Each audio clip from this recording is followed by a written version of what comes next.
Welcome in and thank you for watching Louisville Now. I like to say that Louisville is a great place to raise adults, and I fully believe that. But our lifestyle is good for a reason, because there are people behind the scenes who are working for us daily, 24/7, and one of them is to my right. He is the Executive Director of MSD. He is Tony Parrott. Tony, welcome back in. John, thank you so much for having me, and always great time to come and have a conversation about what's going on with MSD. Yes, and I meant that genuinely, because I do think the lifestyle is good here, and a lot of that is because the work that you and your team do. For those who are not aware, who are watching now, Tony, give me a little overview of what MSD does. Yeah, absolutely. Well, a lot of people don't know, but MSD is actually an entity that is three utilities in one, meaning we provide wastewater services, stormwater and drainage services, and flood protection services. So like when they get their bill and they see the MSD charge, they say, well, why is it so high? Because you're getting three different utilities in one. And so that's something that we really need people to understand and grasp, is that you're three separate utilities, and we protect the community. We improve the water quality, we improve the environment, but more importantly, we protect the city from flooding. And so we have assets that date back to like the mid 1800s. And, sometimes when you have, asset or a structure that is that old, you have to reinvest it. Sure. And my goal, our job at MSD, is to make sure we can operate them, and to make sure that when they are needed, that they function properly, and to make sure that we're making the proper reinvestment so we can avoid any type of catastrophe that would harm our community. Correct me if I'm wrong, but it seems to me with the recent climate change, we've had more flooding, heat waves, etc. We can go on and on. Right. With that being said, I would think that would expedite the aging of the infrastructure even more. True? That is true in two ways. One, with your drainage systems. A lot of people don't understand that most drainage systems across the country are designed to handle a certain level of storm. And the last 2 or 3 weeks, we've been getting some pretty intense rains. And you saw the flooding in Indiana. You saw some of the flash flooding and everything that's going on in the region. That's because of the increased intensity of intense storms. And those storms, existing systems, weren't designed to handle 7-8 inches of rain per hour. Okay. And so you have either runoff that can't get into the system, or you have the system that is overflowing. Secondly, particularly around flooding, as you get these more frequent heavy rain events upstream, eventually it's going to impact the Ohio River here in Louisville. And so we have to operate our flood protection system more frequently. And this is a system that was designed and installed back in the 1940s and 1950s. And so we're protecting our city with flood pumps and those type of things that are 70 years old. And so it's a challenge for us. As you operate them more, the more problems you have. One example, last year, April, we had the 8th largest flood in the history of our city. And we protected the city. And the aftermath of that flood event, though, is that we had about 11 pumps in that flood protection system that needed to be repaired or replaced. Cost us $13 million, unbudgeted. And so we have to shift and defer other projects to deal with the emergency projects. So you've touched upon what I really want to direct this conversation towards is, A, we need improvements. Yes. I want to talk a little bit later on in the conversation about the advantages and what we can look forward to and why these projects are going on. But first of all, I think, the elephant in the room is the proposed rate increase. It will happen. It obviously needs to happen. It does need to happen. And the one thing that we're proud of is that for the last several years, we have been listening to the community. We've been listening to our political leaders. How can we control the level of rate increase? So for fiscal year 26 and now for our proposal for fiscal year 27, we recommended a 3.9% rate increase, the lowest rate increase that we've had in Louisville for the 20 years. So we're listening, and we're looking at how we can cut our operating expenses. We've cut $10 million out of our operating budget. We've been able to pursue more free money through grants, low interest loans, and those type of things to benefit our capital program. And that formula is working for us. The challenge is with aging infrastructure and with ever-changing regulations, we have to continually reinvest or do more to stay in compliance or to protect our city. I think it's important to point out, and you just did, that you're very cognizant of times are kind of tough here. Yes. So if we can help in any way with a minimal rate increase, Yes. as we're talking about now, Right. you're going to do it. I mean, you live here, your family lives here, right? Right. All right, let's talk about some of the projects Sure. that are ongoing and perhaps folks like myself aren't aware of. Sure. Well, some of the major projects that we have going on right now are, one is our Patty's Run flood pump station. That was a project that actually started 2 years ago, but it had a 3.5-year window for construction. And it is about a $240 million project. And so that project is actually going to be winding up next year, but it was necessary to make sure that we could protect the West End and the city of Shively from flooding. That project is wrapping up next year. We have another major project at our Morris Foreman wastewater treatment plant, which is also in the West End, where we had to totally replace some of our treatment and our biosolids handling systems with new technology, again estimated at about $260 million. So do the math, 2 projects, $500 million. That project will probably start coming into service this time next year, and then finally be completed in fiscal year 28. So there's projects that have been in the cycle for 2 or 3 years, but they're wrapping up. We have another major project that's going to be out in the St. Matthews area. That is a project that is required under our federal consent decree. That project will probably kick off next spring, and it's estimated at right now $280 million. So it's big projects, big investments. 87% of our capital plan over the next 5 years, which is $1.2 billion, by the way. 87% of that is required by federal requirements. Okay. I think it's obvious to me that there's another project that aligns, has the same issues that you do, 65. And I know it's unrelated, Yeah. but I think people then can understand it's like, look, the infrastructure is old. It's not safe. Right. There's a safety factor as well here, isn't there? Yes, there's a safety factor, and one of the things that we know is that we are in the water industry. We rely a lot on condition assessments, and so periodically under our asset management program, we know what the safety factors are, but we also have to look at the condition of an asset. And when we think an asset's going to fail, it has to be prioritized to get fixed. And so when we have more emergency things that pop up, you have to push that back. So it's just this balancing game of addressing priorities, addressing emergencies, and by the way, we still have all these other things that we need to deal with. I think there's 2 things I would like to show that I think is very important, not only for the community, but for our political leaders. MSD identified a critical repair and reinvestment plan back in 2017. It identified 20 years of improvements that we needed to do, estimated at about $4 billion.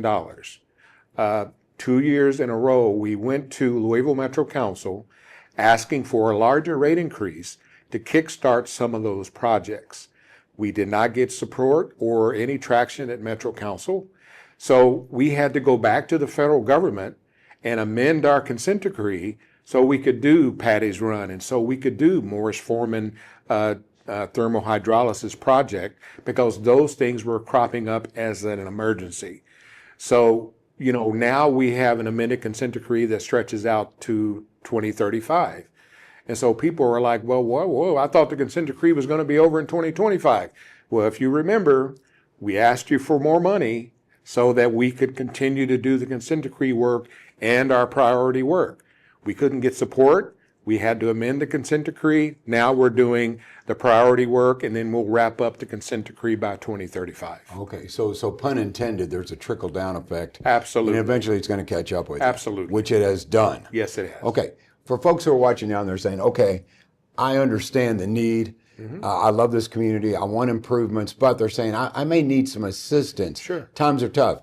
Is assistance available for those in need? Absolutely. And, there's been a big focus on affordability for our community. This particular rate increase is going to increase folks' bill for wastewater and stormwater and drainage and flood protection, 3 utilities in one, approximately $3.23 a month. And to some, that's not much of an impact, but for some there is. And so we have a rate assistance program. We actually have 2 of them. One is for senior citizens. And for those senior citizens that qualify, they can qualify and apply. They can get up to a 30% reduction in their wastewater bill. And then we have another program called Emergency Wastewater Rate Assistance that is very similar to the conditions or the criteria in LIHEAP, where folks can apply and get a 30% reduction in their wastewater bills. So for those people that need it, we have programs, we're budgeting programs that will give them relief. And we also, in partnership with the Louisville Water Company, we provide approximately $200,000 a year to the Community Ministries program. And that's a program, a nonprofit that helps people that have maybe a one-time need to pay a bill or to get back on their feet. And so we are doing our best to not only be effective, but we're trying to make sure we're being cognitive to the people that need help. Yes, that's what I love about your agenda, Mayor Greenberg's agenda. Right. It's like, look, we need growth. Obviously, we are growing, so Right. therefore more strain on MSD. Absolutely. With that being said, hey, we're willing to help you if you need it. Sure. Okay, I love hearing that. I want to pick your brain on a personal level. Sure. So this morning I'm watching the news. You know, the heat out west, in the south and somewhat in the Midwest, storms, tornadoes, et cetera, we go on and on. What are your thoughts on climate change? Is this something that's just been a trend, or is this something that's going to do nothing but escalate? Well, you know, from our perspective and from my perspective, we've been studying this thing for 50 years. Yeah, I thought you probably have. And yeah. so we know that the intense rain events have increased. We know that the change in the climate and the atmosphere is impacting not only water quality, but air quality. And we know that as technology and innovation keep growing, there's going to be a better way or even a quicker way to measure the impact to human health. And so as long as innovation and artificial intelligence and all this stuff is continuing to grow, we know that climate change can be measured, and we know that climate change is real. And so the impact to us here in Louisville, as far as our water and our wastewater assets, is that those assets are going to be pushed to the limit. They are not going to be able to handle the allness of Mother Nature. You can never build a system. You can never build a system that can handle Mother Nature, but we can maintain it, and that's our job. Our job is to operate it, to maintain it, and make recommendations to folks when we know that there is a risk or a priority that needs to be addressed. And we will continue to do that, and we will continue to make sure that we're talking in the community and making sure that we're getting feedback from the community, because we do have some problem areas that we need to pay more attention to. Yeah, it's hard for us to grasp, but actually the rate increase is a good thing for our city. Sure. You touched upon quite a few projects. What improvements might people actually see or feel? Sure. Yeah. Well, I think there's a lot of improvements already that people are seeing and feeling. A couple years ago, there was a lot of complaints about odors in our city. You may recall that. I do recall that. And we've invested over $50 million addressing odors at our plants, in our street sewers, and our collection system. And by those efforts and other operational changes, we're seeing a 52% reduction in odor complaints in our city. And comparing to where we were last year, we're already seeing another maybe 17% reduction. So we heard, we listened, we readjusted our priorities, our budget, to get out and make sure that we're addressing those things. The other thing that I think people are going to see, particularly, I mentioned the St. Matthews area. Mm-hmm. Right now, we have an area there where, with the project that we are proposing in that area, you're going to see improved water quality in Beargrass Creek. You're going to see less sewer overflows. And so you're going to see the water quality improve. You're going to see folks having more faith in getting out and going to parks where it's Cherokee Park or whatever, taking runs and not seeing those things that are overflowing. And so the other thing I think what people will see is that our efficiency is going to continue because we're investing a lot in technology, we're investing a lot in AI at our treatment plants. And so we're going to be able to operate our treatment plants more effectively. And we're continuing to look at how we can be a more regional utility, continuing to build our relationships with Bullitt County, Oldham County, Shelby County, because we believe that the future of utilities is regionalization. Wow. I find this conversation very interesting. I appreciate your expertise. Yes, sir.